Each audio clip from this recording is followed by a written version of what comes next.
आप civil engineering कर रहे हो, कोई ड्राफ्ट्समैन बनेगा, कोई 3D मॉडलर बनेगा, कोई एस्टिमेटर बनेगा, कोई साइट सुपरविजन करेगा, कोई स्ट्रक्चर इंजीनियर बनेगा,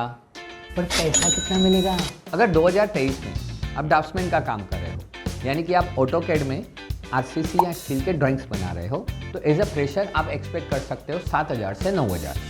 और यही चीज़ 4 साल में हो जाएगी 15 से 20,000। यही वर्क प्रोफाइल के लिए आपको एमएनसी में मिलेगा लगभग 3 गुना, यानी कि 20 से 30,000 एज अ फ्रेशर, और लगभग 4 साल में आपको मिलेगा 40 से 50,000। अगर आप एस्टिमेटर का काम कर रहे हो, यानी कि आप एक्सेल और ऑटोकैड में एस्टिमेशन कर रहे हो, यानी कि क्वांटिटीज निकाल रहे हो, तो आप एक्सपेक्ट कर सकते हो एज अ फ्रेशर लगभग 8 से 12,000, और यही चीज़ 4 साल में हो जाएगी लगभग 15 से 22,000। और यही वर्क प्रोफाइल के लिए आपको एमएनसी में मिलेगा एज अ फ्रेशर लगभग 22 से 30,000, और लगभग 4 साल के बाद मिलेगा आपको 40 से 55,000। आप 3D मॉडलर हो,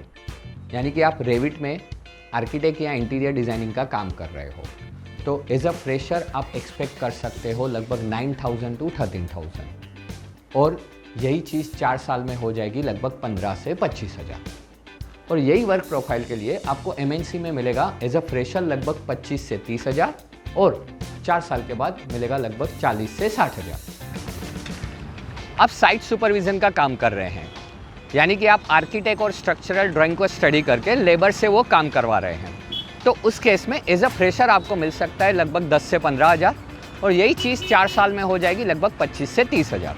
यही वर्क प्रोफाइल के लिए आपको एमएनसी में मिलेगा लगभग 30 से 40,000 एज अ फ्रेशर, और 3-4 साल के बाद मिलेगा आपको 50 से 60,000।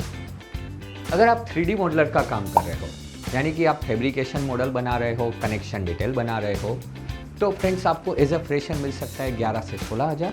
और यही चीज़ 4 साल के बाद हो जाएगी लगभग 22 से 32,000। यही वर्क प्रोफाइल के लिए आपको एमएनसी में मिलेगा एज अ फ्रेशर लगभग 30 से 40,000, और 3-4 साल के बाद मिलेगा लगभग 55 से 65,000। फ्रेंड्स, आप एज ए स्ट्रक्चर इंजीनियर काम कर रहे हैं, यानी कि आप 3D मॉडलर और ड्राफ्ट्समैन को इनपुट दे रहे हैं, और उसके लिए आप लोड कैलकुलेशन कर रहे हैं, स्टेड या ईटेप्स में एनालिटिकल मॉडल बना रहे हैं, कनेक्शन डिज़ाइन कर रहे हैं, ब्रेसिंग का लोकेशन, कॉलम ओरिएंटेशन, ये सब फाइनल कर रहे हैं, तो उस केस में आपको एज अ फ्रेशर मिल सकता है लगभग 12 से 22,000,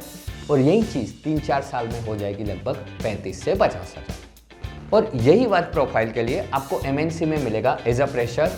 35 से 50,000, और 3-4 साल में हो जाएगा लगभग 90,000 से 1,20,000। Save this reel, share it with your fellow civil engineer friends, and please follow EZ Engineers for more such videos.